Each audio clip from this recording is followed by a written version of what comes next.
les femmes et le droit à question principale. Je reconnais maintenant le député d'Arthabasca.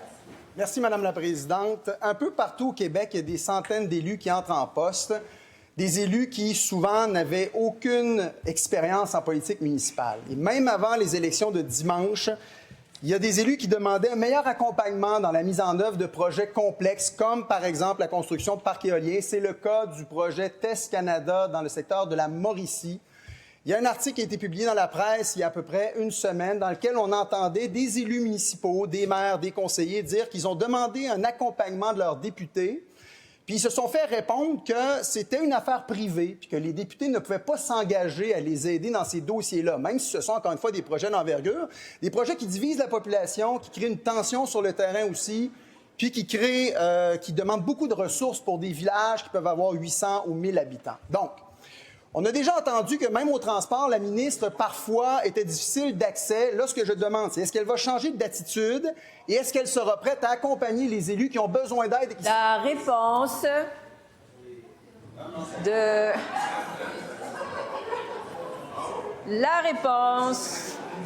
la ministre des Affaires municipales.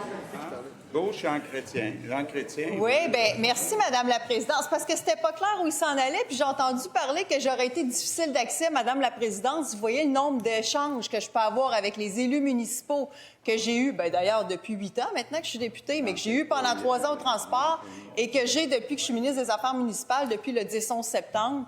Je l'invite peut-être à réfléchir à ce qu'il vient de dire. En ce qui concerne le projet de TES Canada, encore une fois, à peine quelques jours après mon arrivée en fonction, j'ai eu une rencontre avec Mme Chrétien, qui marraine ce projet-là, qui dirige ce projet-là, avec aussi son bras droit, là, qui l'accompagne aussi dans le projet. À la suite d'une discussion avec le ministre responsable de la Mauricie, mon collègue ministre responsable de la Mauricie, qui est ici, excusez, c'est parce que les places ont changé. Donc, alors, c'est un projet qu'on suit de très près et évidemment, effectivement, là, il y a la députée de la Violette Saint-Maurice, il y a la députée de Champlain qui sont concernés. Alors, c'est un projet qu'on connaît très bien, Madame la Présidente. Et oui, on est en accompagnement. On a eu plusieurs discussions, mon cabinet et moi, notamment avec la préfète de Mekinac. Il y a 2 MRC qui sont principalement concernés par le projet en question. Alors, on les accompagne, on s'assure que l'information est correctement diffusée aux citoyens, mais ça demeure un projet et des décisions qui sont... Première, complémentaire. Madame la Présidente, je ne l'invente pas. Il y a des élus qui se sont plaints il y a une semaine, qui disaient qu'ils essayaient de faire affaire avec leurs députés, d'avoir un accompagnement du gouvernement du Québec, puis ils se sont confrontés à un mur. C'est à peu près les mots qu'ils ont utilisés dans l'article.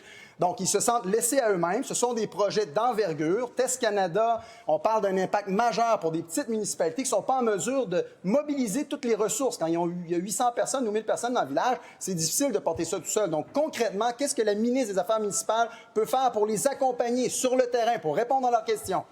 La réponse de la ministre de l'Économie, de l'Innovation et de l'Énergie. Oui, Madame la Présidente, TES Canada, c'est un projet très, très important, un excellent projet d'hydrogène vert. Et notre ministère, le ministère de l'Économie, de l'Innovation et de l'Énergie, est en contact étroit avec les parties prenantes du milieu, de telle sorte que l'information puisse circuler adéquatement. Et puis, il faut voir aussi que l'entreprise elle-même a fait énormément de consultations, de démarches auprès des différentes communautés, auprès des différentes personnes aussi, agriculteurs notamment, propriétaires de terrains qui seront appelés à héberger une partie du projet des éoliennes, parce qu'il y a plusieurs parties à ce projet-là. Mais voilà, il y a énormément de démarches qui ont été faites et donc j'encourage les élus à prendre contact avec nous s'il y a davantage d'informations requises. Deuxième complémentaire. Et pour ce faire, je reconnais le député de Jean Talon. Bien, parlant de démarches, il y a eu des référendums dimanche dernier sur ce même projet de TES Canada en Mauricie. Saint-Tech, 69 % contre. Saint-Tite, 68 % contre. Saint-Luc de Vincennes, 85 % contre. Ça s'ajoute au référendum dans Saint-Maurice le 14 septembre, 91,5 % contre. Sondage léger, 69 % de la population totale de Mekinac contre. 20 élus sont officiellement contre le projet. Est-ce que la ministre va les écouter? La réponse de la ministre de l'Économie. Oui, il faut voir que c'est un projet qui va permettre de décarboner une partie de l'économie qui est particulièrement difficile à décarboner, qui ne peut l'être via les voies classiques. Donc, c'est un projet qui s'inscrit dans la décarbonation, dans la lutte au changement climatique. Je sais que le Parti québécois a beaucoup de réserves par rapport à ça. Ils ont d'ailleurs voté contre le projet de loi 69, mais nous, on considère que c'est important de s'engager dans cette orientation-là. C'est important aussi de mentionner que c'est un projet qui ne repose sur aucune contribution de deniers publics. C'est un projet complètement privé qui va permettre de générer de l'autoproduction de manière à utiliser l'énergie renouvelable pour contribuer à la décarbonation de secteurs de l'économie qui ne le sont pas à l'heure actuelle. Alors, c'est un excellent projet qui fait l'objet de différentes discussions avec les élus locaux.